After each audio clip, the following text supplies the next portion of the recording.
Hello and welcome back to the Northern Roses YouTube channel. It's me, Henry North, a journalist from Manchester, and Dr. Adam North. Hi everybody. And today we wanted to talk about political communication.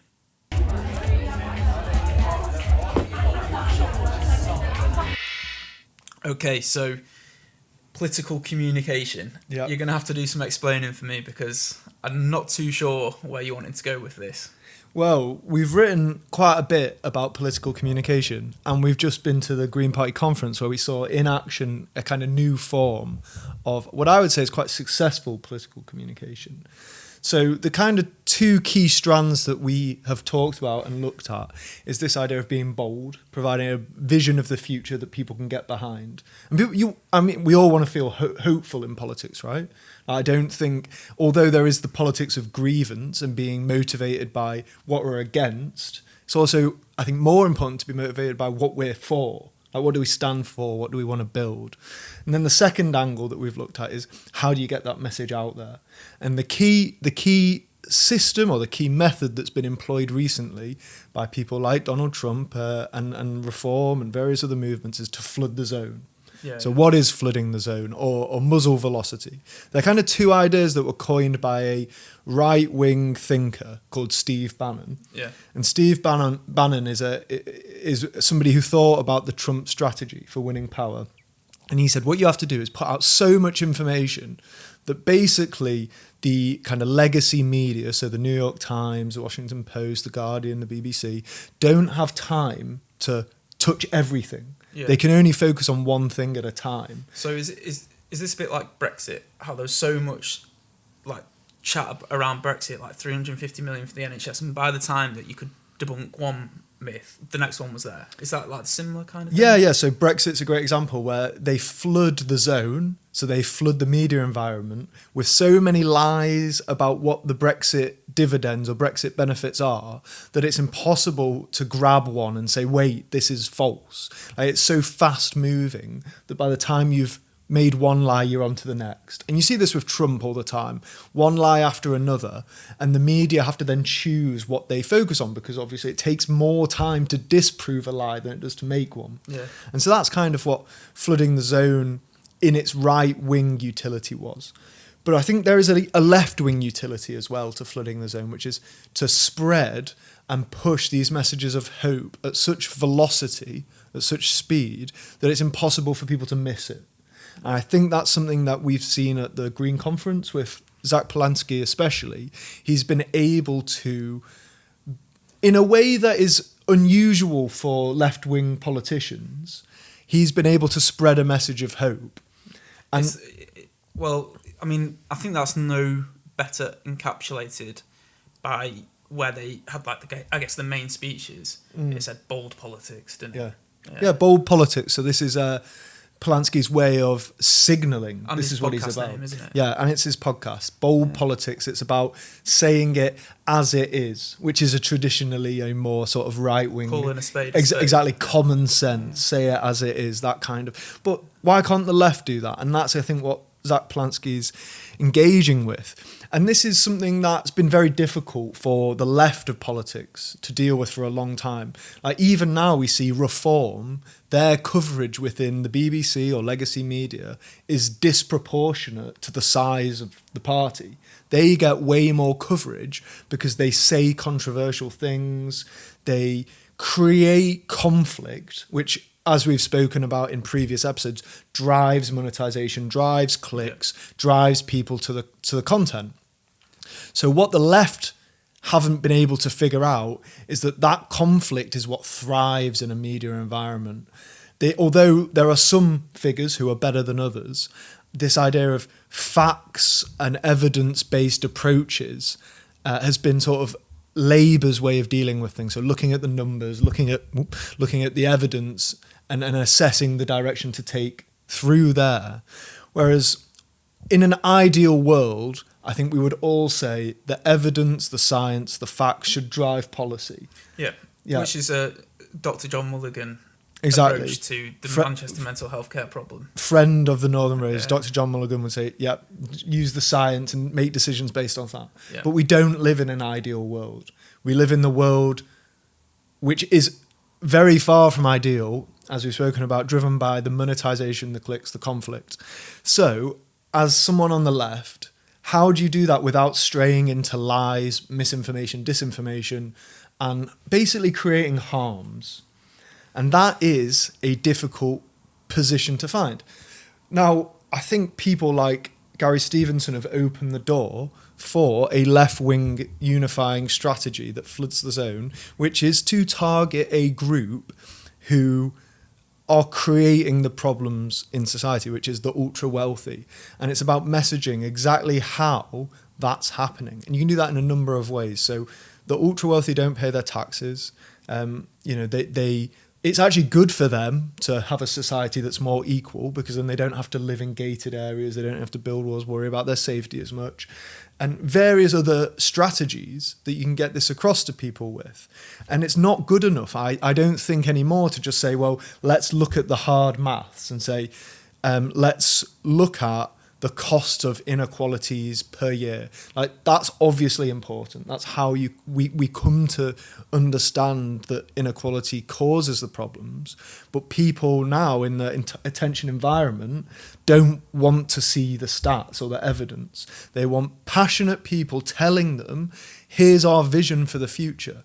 And so it's like, let's just make it happen. Yeah. And so it's about saying, look, I can show you the stats, I can show you the evidence, but what we're really interested in is a future where we are not driven into poverty, where we can afford houses. Young people can get the jobs that they want in the skills that they've trained for and had the opportunity to train in.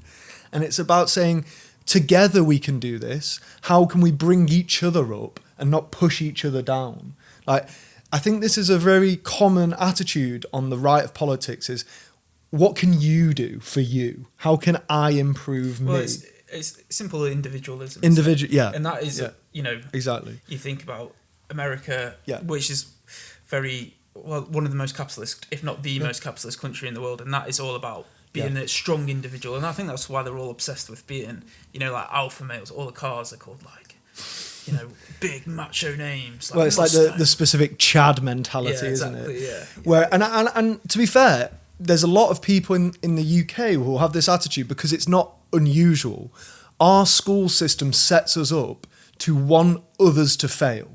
Because if you think about how your exams are marked, it's done through moderation. So how everyone else does creates the average marks that lead to the grade boundaries. So let's say we're both doing an exam, and if I want you to do worse because it brings down the average mark, so that let's say I get 70, but you get 60, suddenly my 70 is better.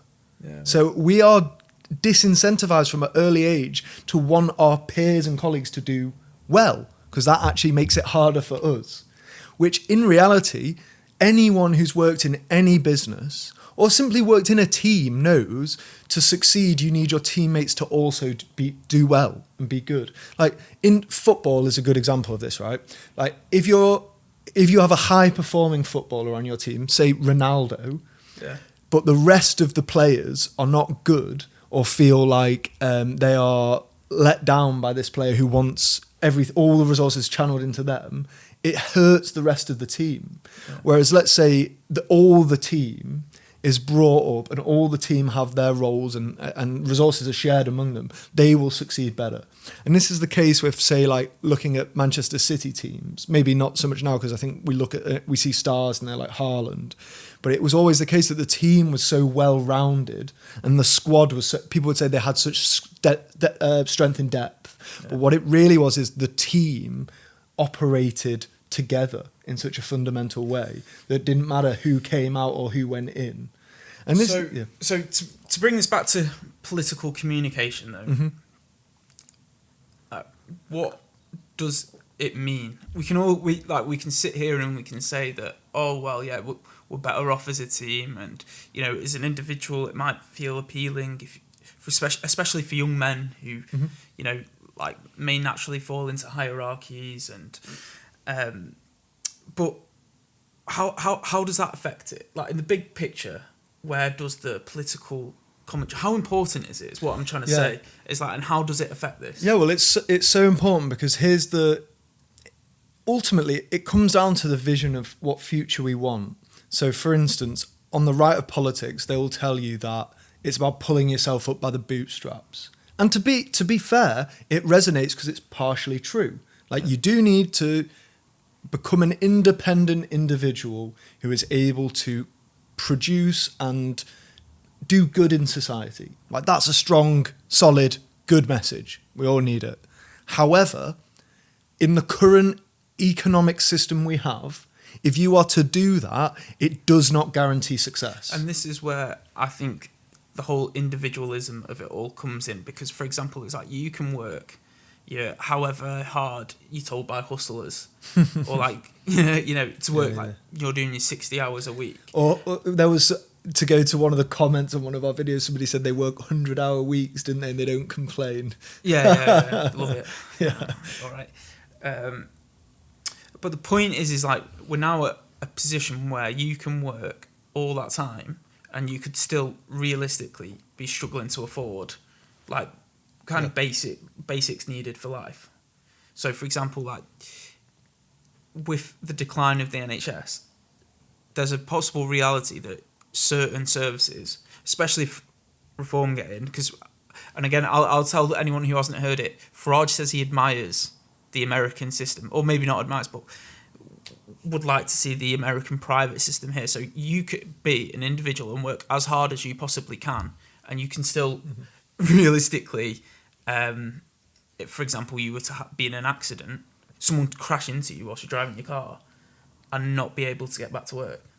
Yeah. And so that political communication kind of works because for some people who do work hard as well, because they think, well, I'm working hard and I can't get anywhere.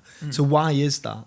Yeah. That's where the right wing come in and they say, well, the reason you can't progress is your jobs have been taken by, strangely enough, unskilled, undocumented people who don't actually have a legal right to work. So, first of all, they've taken your opportunities, or they are costing, you're being taxed a high amount because the taxes are going to maintaining them, which is simply, like, there's far more money lost through taxes that are being dodged by the wealthiest people, and this is a really interesting point, the expenses that especially right-wing Tory politicians used to expense their travel or expense their housing. Way more went on that than it did housing refugees or asylum seekers. But that's that's very rarely brought up. But if you look at the expenses that Tory ministers claimed for various flats in London or transport, that there was a case of Robert Jenrick claimed he's a millionaire, claimed the expense for a train ticket and his car journey to the same location. Which one did you take, Robert? Did you take the train or did you take the car? But he claimed both anyway as a millionaire, because it's all about ripping people off and then blaming the most vulnerable. But the political communication point is so important, because that's the one angle. You say to people, you can take that fully realistic, fully deserved anger at not being able to progress and say blame people at the bottom, or you can take it and say we need to work together, we need to raise all boats in order to improve our wages, in order to create more jobs, fair jobs, and build a world that we would want our kids to grow up in and not experience the same hardship that we have had to experience. And especially as young people now, I think if this is as bad as it is now, in 10 years, 20 years, if things have not changed, it will be markedly worse. And so the left need political communication that says, here is a hope for the future where we lift all boats through these policies. And Labour ran on a commitment of change. Right? Yeah. This is where we come to where Labour, their communication strategy, tactics failed, and the Green Party seemed to be picking up the slack, which is change is enough to get you in power. The idea of change, something different. Which, like, let's be honest, is so ambiguous. Like, there's so many different meanings for that. Like, change is like what, for example, a different PM? That counts as change? Change can... Even though, like, there's people living their everyday lives may not feel. I think after after Partygate and like clear examples of corruption, PPE scandals, like that's just, they are clearly of it. But I mean, there were corruption within British governance, as we've talked about in an article on the Roses. Not all politicians are as bad as one another, but the Conservatives have a track record of extreme corruption. Boris Johnson is extremely corrupt. David Cameron hid loads of his money in Panama, was exposed in the Panama Papers, and was still allowed to return as Foreign Secretary. Like, you know, their corruption is well known and is extreme. Just like Reform,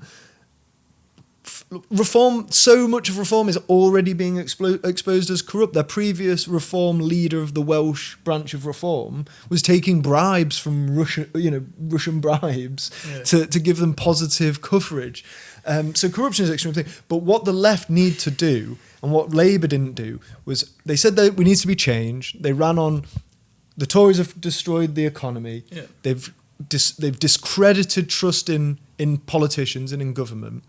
Where do we go from here? What is a vision of the future? And they've had a multitude of different attempts to reframe it into something.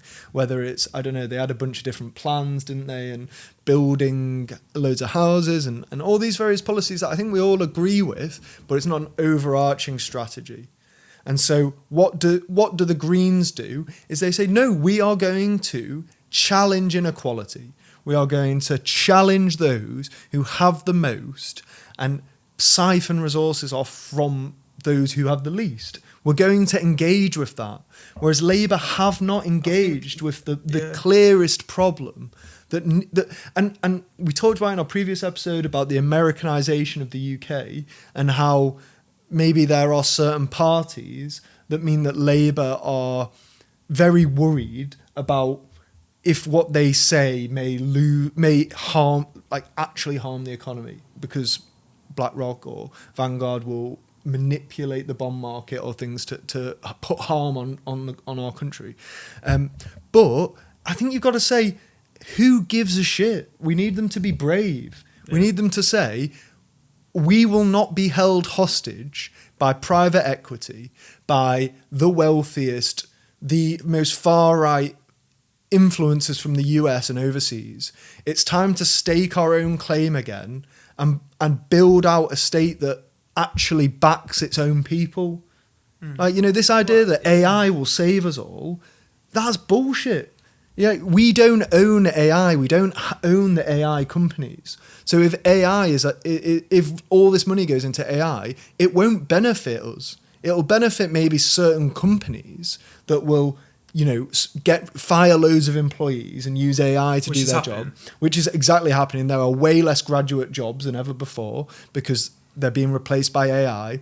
So, and then the idea that will help the UK or help people in the UK. Who will it really help? It will help the owners of the businesses, but it won't help you.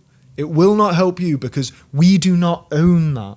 And that's the thing is, we do not own these things. And so it doesn't help public services, does it? It doesn't. So when Yanis Varoufakis says we need ownership in these companies if they are to operate in the UK, he's absolutely right that if we owned 15% or 20% of Amazon UK and they decide to invest in AI, that benefits us to an extent because we earn some return on that. And with that money, it can go into what Yanis suggested would be a public sovereign fund or just like Norway has a sovereign wealth fund through their oil surplus, the profits, which they can then reinvest in education, healthcare, housing, various other social endeavours. But at this moment, all the money that's being made from AI is heading into private hands.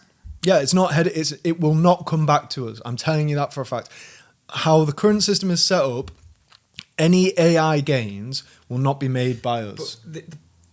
And this comes back to another video, so when we talked about the Americanisation of England, but it's not only will it not come back to the British state, it won't come back to Britain at all. No, it just goes overseas. Yeah. And all it does is it concentrates and monopolises the power that the US has over the British economy, which is already vast. Which can be demonstrated no more than Palantir's contract to manage UK data. Yeah. And Palantir is And an NHS American, data. Yeah, NHS data. So that essentially is a public asset, another public asset being managed by private equity. Yeah, and private viewers might not know this, but data now is the new gold mine. Like, data is the most valuable resource that exists right now. All AI models use data that is harvested from us through the apps and the websites we use. And that's not just things like Facebook, Twitter, Instagram. That's our government data as well, because that then gets sold to these companies.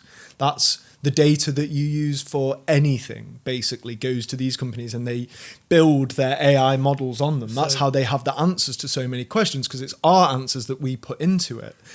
So our data is so valuable, yet we are not owners of our own data. And this is, again, something that Yanis Varoufakis has talked about, is that we should own our data and decide who we sell it to. So to put this in perspective for people who may not be familiar with this concept or this idea, is Uber, for example. Mm-hmm. I mean, and Uber works in a closed market, doesn't it? So, for example, I want a taxi. I go on Uber, I'll book a taxi to, I don't know, Oxford Road station. And then what Uber will do is it will find a driver for a price that they set, and then I'll have to agree to the price that Uber sets too. So me and the driver are agreeing to a price that Uber sets, and like there is no competition on that price, is there? Not only that, but you do not negotiate the price with the driver. Yes. As well. So the driver has neither the consumer nor the producer have a say in price. Yeah. So, but if we were to own our data there, for example, I could put on an open source database, I'd like a taxi from Hume to Oxford Road Station. And here's the price I'm willing to pay. Yeah, here's the price that I'm willing to pay. And then drivers would independently bid on that journey. Yeah, and that would actually be free market. Yeah, that is the free market fundamentalism, which is I need something and the sellers come to me and they say, here's how much we'll sell it to you for. Or the other way around. I want to sell something, buyers come to me and they say, here's how much I'll pay for it. Yeah. And obviously we have a system where across the country prices are pretty competitive, so supermarkets compete with one another for lower prices. But in certain marketplaces now that competition no longer exists, and our data is used to sell us things at prices through which Uber can extract as much profit as possible without having competition, like Amazon does.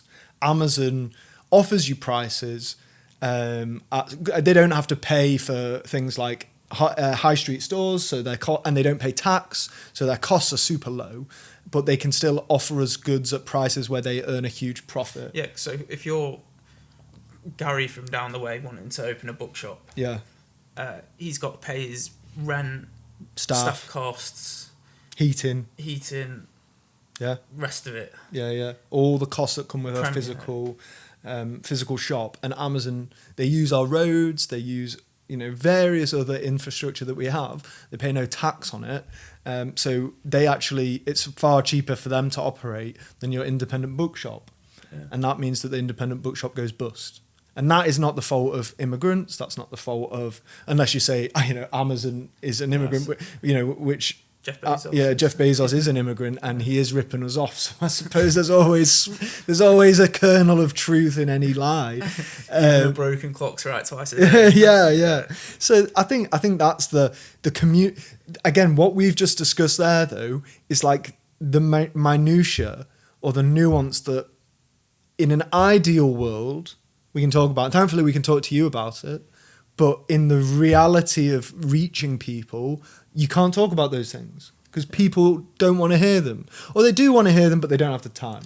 Or they're more interested in learning about something else or seeing something else. It's convenient, isn't it? Yeah. Amazon is so convenient. Their attention is just driven to other things, which I can fully understand. Why watch the news when you can watch a really great show on Netflix or whatever? So it's about what you focus your messaging on. And I really think that it's about flooding the zone and saying, and talking about this class war that exists to say, you know, if I have £1 billion or even hundreds of million of pounds, I can do no work, go to sleep, and have made hundreds of thousands of pounds overnight. I can make more by not working in a year than most people in the UK can, working really hard all year round. Case in point, Rishi Sunak, yeah, he is the best example of someone who does not need to ever work again, yet he will continue to make more than 99.9% of British workers who work all year round. And I think the contrast here, it needs to be made in the sense that if your wage is not rising at the rate of inflation or You're even losing. the cost of living, you are getting poorer every night. Maybe not by such drastic means, but essentially you are. You're getting poorer. And where's that money going? It's going to the richest. Like if your wage... Rishi Sunak, who was Prime Minister. Yeah, exactly. And whose interest is he back in Britain? Is he back in work in Britain? Is he thinking about you or I? Yeah. Well, it's like Elon Musk, right? If you think Elon Musk has your back, I'm sorry to say, Elon Musk, first of all, he thinks he lives in a simulation. But he doesn't think the rest of us are part of that simulation. Just him. He thinks the simulation's just for him. So what do you think he would think about, anyone else around him dying or being negatively affected? He just thinks they're like code. They're not real people. That's how detached he is from reality. And to think that he backs working class of Britain is a delusion of magnitudes that I think you have to jump through so many hoops to get there.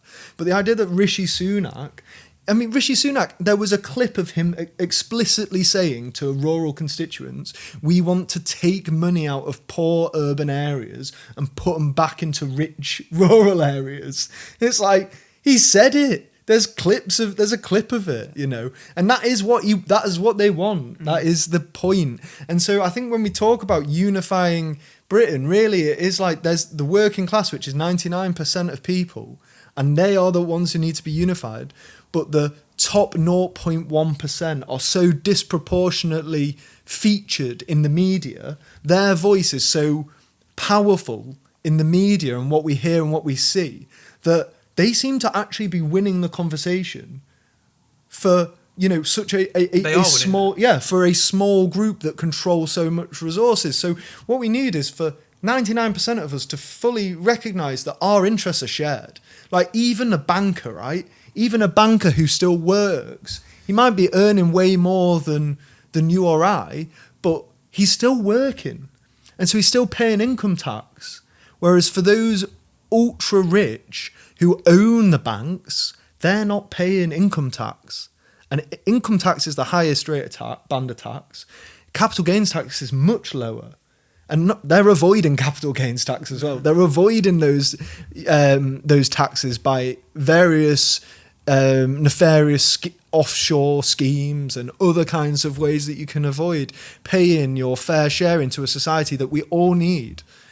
And so I think we need to start to say, when we see people on strike, bus drivers, when we see train drivers on strike, when we see nurses, doctors, lawyers, like as long as they're working, they are in the same boat, because some people are lucky enough that their wages are increasing faster than the rate of inflation, but as wealth inequality continues to grow, even the most kind of comfortable middle class people will start to feel the pull as house prices rocket upwards. The ultra rich will be the ones who, for them, a £2 million house is nothing. Right? Yeah. That's nothing for them. If you have a house that's gone up in price to say £2 million, you might think, oh, I can sell it and make a big wad here. But you sell it, then you've got to buy another house. And that house is skyrocketed as well. So it's like, you can only be winning if you're acquiring loads of houses. Like if you've got a massive portfolio. And then you also need you need to own those companies that are giving you the passive interest, the passive income. And so it's very difficult to compete. In fact, it's impossible to compete on those scales because the Which inequality I think is so it's high important now. to talk about when you're told that you're an individual, bring yourself up by the bootstraps. Yeah, Like yeah. the game is rigged. The game's rigged. Yeah. It's perhaps if the rules were fair, but they're not. Yeah, and I think this is why I love Gary's slogan, which I think cuts right to the core of this issue, which is tax wealth, not work. Like, we are not against working people, whatever job that is, being paid what the market decides they're worth. Yeah. Although some are ridiculous, like CEOs of various companies earning sort of like 400 times the average worker in the company. Like, CEO pay is extreme, but again, that's another means of like, there's partly sort of tax evasion involved in those kind of schemes. But we're not against people being paid what the market decides they're worth. We're against people who are being paid for not doing anything. And in fact, they're not paying tax on that. And because the burden right now is on the shoulders of those who work in the UK, and those who have the most bear very little burden. But there is clear cases that they would like more of that burden because they feel British. They have a British identity. They want to help Britain. Patriotic millionaires recognise that by paying more, we can have a better place to live. And if it's a more equitable society, maybe we won't hate each other as much. Maybe we'll be able to go out in our communities and talk to one another in sensible, rational ways. But and this happens in like Norway or Scandinavia, where people don't, because the wealth inequality is much lower, people are less jealous of each other, they're less competitive with one another, they're less hostile to each other. It comes like to the thing of insecurity as well, though, doesn't it? Because if you're constantly afraid that if you lose your job, that is it, boom, you are done, then like you can kind of explain why people are on edge. Yeah, and I guess that's like, again, we come back to the communication point, fear versus hope. Like, are you motivated to vote because of fear or because of hope? And I think if a party like Labour are not offering you hope, they have failed. Ultimately, their policies are one question, but more importantly is like, do you have hope for the future? And that is what I felt at the Green Conference. Yeah. And that's why I think Zach Polanski is doing a really good job at the minute, is he offers that hope.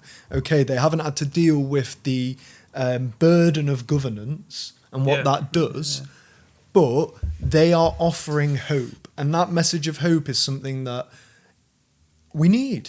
And I genuinely think that if Labour could return to hope, whether it's under Starmer or another leader, but they need to return to that hope and that communication that we will be making society fairer.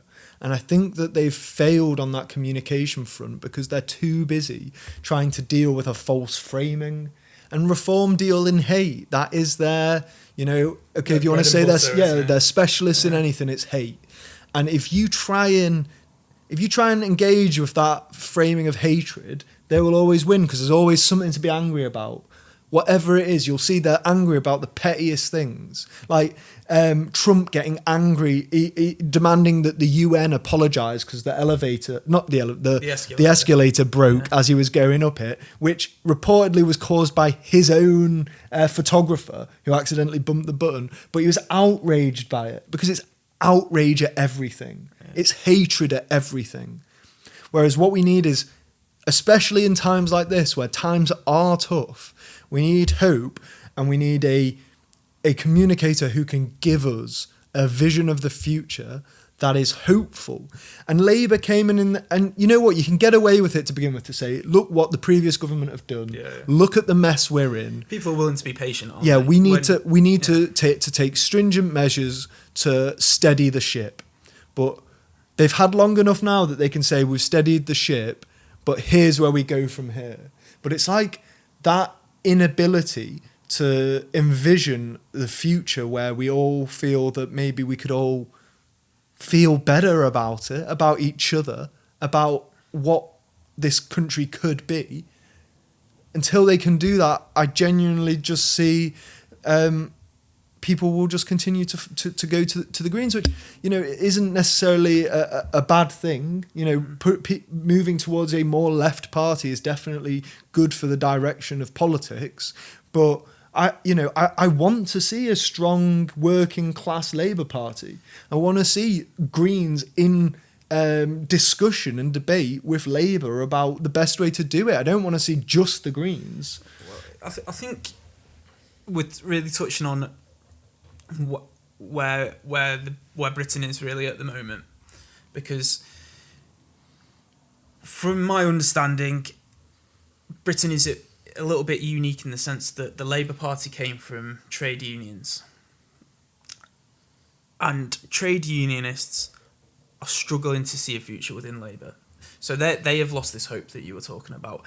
And that can be reflected in, I mean, if you look through Manchester now, we've got the bus strikes, we've talked about them, we've covered them. But, like, where's Andy Burnham in all of this? Like, apparently today, I mean, I'm not sure about the outcome of this meeting, but people were expecting to go to a meeting with Andy Burnham just to be told not to strike. Not that any of their demands were being met. And this is like a Labour mayor. And also you've got educators who are striking as well at the moment. It's like, so what is going on here? This, I think, now is a good case in point of this political communication breaking down. Yeah. So what happens now is people are looking for something new, and we've talked about Zach Polanski and the Greens, and even though when we were at the Green Party conference, there wasn't any trade union representation that we saw. And from what I've been told, it's a cultural thing, but I'm sure that can get bridged very easily if the will is there. So one thing that we haven't talked about, I think, is your party as well. Mm-hmm. Now, initially, a lot of hope. Yeah. Well, I think with your party we see, again, the failure of communication. Yeah. Because ultimately what seems to have caused your party to fail before it even started was their inability to communicate simply to one another, to say, here's when we're going to launch, here's what our message is going to be, and here's how we're going to do it. And like, these are basic things I think that you have to get right. I mean, this is the thing, is like, if you can't even start a party, how are they supposed to run a government? No. I mean, how hard is it? And what I'd say is as well is I think Jeremy Corbyn, his socialist agenda is one that I would support, and I think lots of people support. But is Jeremy Corbyn the right person to lead us into a new kind of really hopeful future? I personally don't think so. I mean, I don't know. What do you think?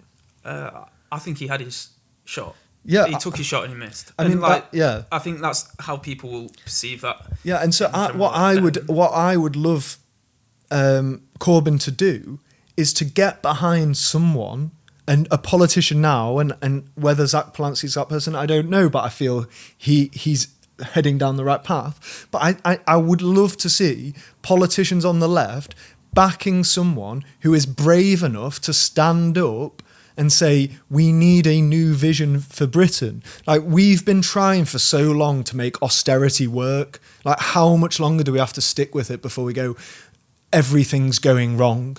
Like, a lot of people are saying that now, but... Well, I think people now are even thinking that, it's just the plan. Yeah. It's Labour's plan to sell off. But it's just to carry on what the Tories were trying to do. Yeah. There's Thatcherism, isn't it, really, from the 80s? Yeah, and at some point... Well, lots of people have already lost faith in politics. But what I would say is this, is that politics is simply a tool for enacting change. And the moment that you decide that politics doesn't work, the only other solution becomes strong men and violence. And so you must use the tools available whilst they're there. Because the moment they're gone, things become much, much harder. And so the politics that exists as it is, it's about how do you rebuild the trust and the faith in the very people that you need to support you, which is the 99%, the people that work. And you need somebody who can provide a brave vision that says, we will not be held hostage by effectively, and I know that this is going to sound slightly confusing, but it's like techno-feudalists. It's basically these billionaires, trillionaires, who simply extract rent offers for living. Like, our data has become a means of extracting money out of us. Like every time you log on to some kind of social media site and you put things on there, you are making money for social media companies. And that's not your fault. Like that, nothing you can do about that. But our governments, and would have been so much more helpful for the EU, and this is why the US hate the EU, because the EU, although not a perfect body, recognises that they are being exploited by the US. Whereas in the UK, we now exist in a position where we are unshielded by the waves of fascism and hate that crash against our shores from the US. And it's about saying, do we have a leader strong enough to say, we can stop this, we can fight it, we can provide the shield that we need, working people in Britain, to rebuild our futures? Or do we simply roll over and become like the 80-90% of the US who live in precarious positions without guaranteed healthcare, without minimum wages or very low minimum wages, and basically in a position where your own politicians hate you. Like Republicans actively despise their own constituencies. They get rid of the very little healthcare provisions there are. So like healthcare provisions that provide affordable healthcare, Obamacare it was originally kind of known as. Republicans, the current US government want to get rid of affordable healthcare for US citizens, which primarily affects Republican states. So Democrats are currently pushing to protect the healthcare of people who do not vote for them. What does that tell us about the world we live in? That the people who one party are protecting don't like the politicians that are trying to help them. And I think this is the problem that we're currently facing, is like a big group of voters have turned against the politicians who are supposed to be supporting them.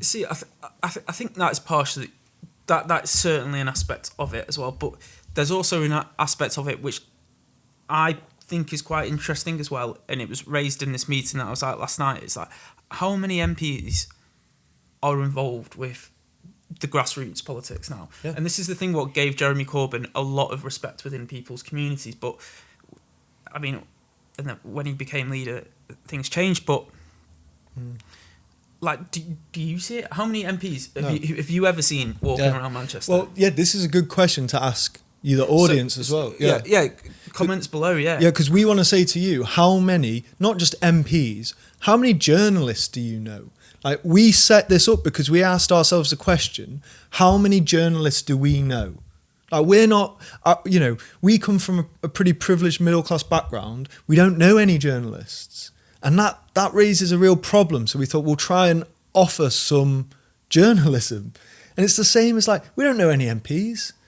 But there are certain, this for the most privileged in society, all they know is journalists and MPs. And so they are able to have their voices heard and their issues represented.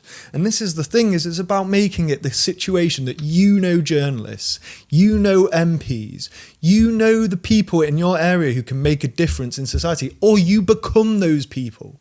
And that's what is the pivotal goal of societal progress, is to raise you up, us up, and the people around us in our communities so that we can represent ourselves. Whereas the problem is that is not the case. Who do you see at the grassroots organisations? Martinelli. Yeah, Martinelli. So, yeah, you see people like Martinelli, he is a grassroots councillor. Yeah. And when his community was in position of rioting, who was out protecting the community? He was. It's like an epic video of like burning fires in the background, and he's the one there telling people to stop. I think this is what it comes to, is what the breakdown of community, really. And so, for example, yes, you are right in the sense that people are voting for politicians who do not have their best interests at heart, but at the same time, do these politicians that people vote for deserve the vote? I mean, yeah. I think it's a great question. The thing is, like, so who's out there representing the people? So, for example, say I wanted to go out and and I wanted to go to a political event and perhaps speak to someone who could make a difference, where do you go? Yeah, and that's why, like, honestly, I don't know. The political system in the UK has never, let's be clear, it's never been perfect. There's no returning back to some utopian period, because actually we've gone from a position where we had just a king who had all authority. We've moved down to a position now where, you know, to some extent, power is more delegated to sort of regional, local levels. But that we've had to fight to get to this position, and we need to fight further. Like, who would you like representing you? Somebody who used to work for KPMG, helping big businesses avoid tax, or an inspirational teacher at a school who helped kids from deprived backgrounds get the grades they needed to go to university? I know who I would want backing me. And that is the question we need to ask ourselves: is who are the people going into politics? Are they ex-business people who figured out a trick to avoid taxes, or exploiting people in various ways? Or, you know, that's not to say all people in business are bad. All politics. Yeah, and all people, because, you know, there's like the guy who owns Timpson's seems to be a pretty decent guy helping ex-prisoners get jobs or whatever. But the point is like, who do you want representing you, and what backgrounds do you want them coming from? Like, do you want people who, doctors, right? Doctors, their job is to help people and save people. Like, wouldn't they make pretty good politicians? Like, they understand the structural inequalities and deficiencies within the healthcare system, yet Matt Hancock decides the direction of the NHS. I want my doctor making those decisions. I don't want Matt Hancock doing it. Yeah, John Mulligan. It's a good example of taking things into his own hands a little bit. Yeah. Anyway. Yeah, but the politics is made so hostile to actual working people who are in actual jobs that actually make a difference, that we've almost destroyed our own inability to make positive changes. Like, we want a properly working, properly functioning public transport system. So why don't we have people who worked in public transport making public transport policy? And I'm sure in some cases there are, but I can tell you now that those MPs that are put in charge of running it, you probably have to, whether there's ever been one that actually worked in public transport. The way that the cabinet shuffles. Yeah. Like, people are shuffled around like major, like, ministerial positions year on year. Yeah. And so how can you come to terms with a job with so much scope in a year when people dedicate whole lifetimes to other crafts and trades? And I'll be fair to Rory Stewart, who has said this very thing, is like, people put in charge of these jobs need time. But I mean, whether they even need time, you need the right people. Like, you know, you can't expect somebody who's never worked in the NHS, doesn't understand it, who then give them 4 years, they're still not going to understand it at the end of it. It's likely that they're not going to. You need people who understand these things and have the best interest at heart. Otherwise, like Wes Streeting, you'll just think, oh, well, we can just get some private healthcare companies to come and save us. It's not going to work like that. Like, you have to make... Yeah, basically, if you want the public to work properly, you can't just bring in private companies and say, now make it good. You have to start off by going, we need to grow the expertise and the skills we need.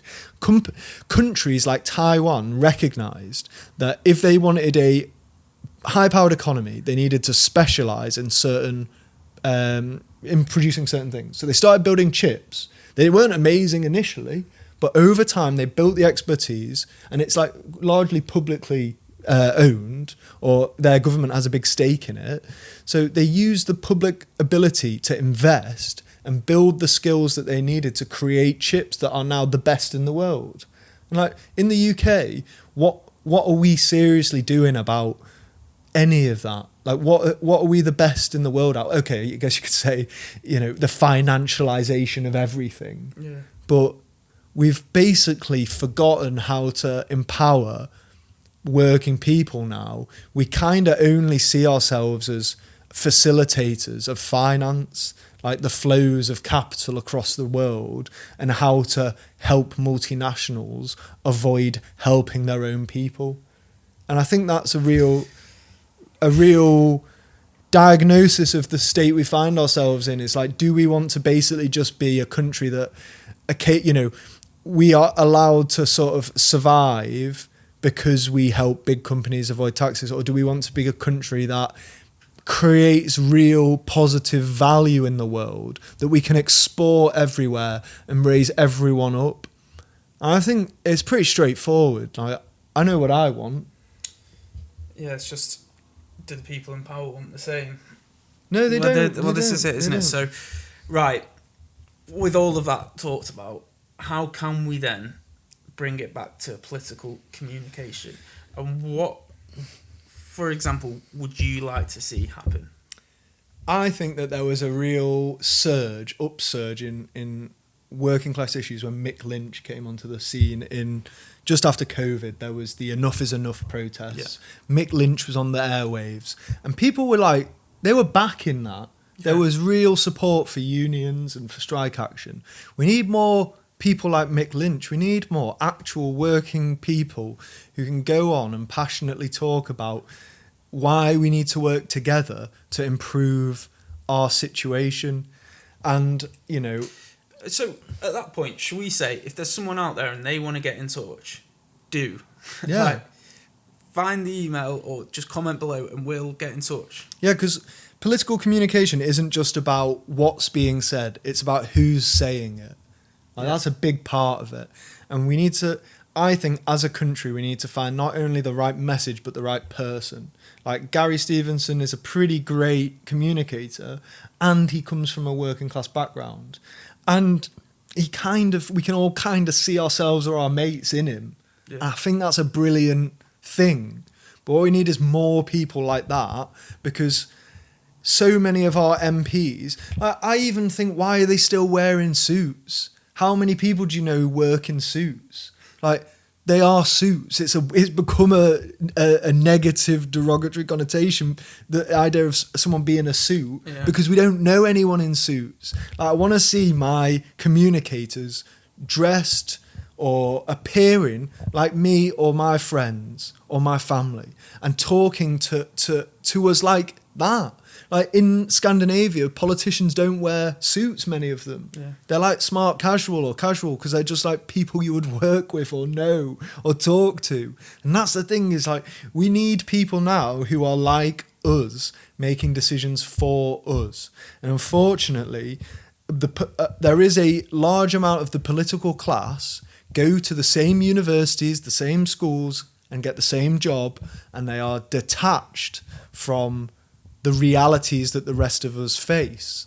And it is those realities that many of us share the same. Many of us have similar problems, although the extent to those problems is definitely at different quantities. But many of us share similar worries, and we need people who can represent and voice those worries at first of all, a local decision-making level, and then at a national decision-making level. And the final thing I'd say is, once you can make changes at a national level, you are able to make international changes. And that's the future of, if we can get the mission and the vision right, not only can we change this country, but maybe we could change the world. And if you're sat there thinking, that sounds like a far-off dream, because, it does sound like, and it, but it's a hope, isn't it? But people are thinking about it. It's like in that short that we've released with Chris Packham, that people are feeling at a loss, and that people are trying to get in a room with everyone. And this is the thing, is like, I think Zach Polanski sells, or I wouldn't say, but gives hope, because that is a guy that is willing to listen to people. He's had Gary Stevenson on his podcast, and that's a guy who's come up not through politics. It's a guy that's done it himself, really. And what about, like, how often do you see Andy Burnham on these kind of things? Yeah, but I mean, he's only the mayor of Manchester. Yeah, and you're completely right to say, for someone listening, you might think, far-fetched, unlikely, but this has happened before. Yeah. Like, there are historical examples of people who have been able to do this. Think of those famous people we can all think of: Nelson Mandela, Martin Luther King. like people like Gandhi, who are able to not only change their nations, but are able to influence how everyone around the world thinks about things. And this is the passion of their willingness to make the world better, not for themselves, but for everyone.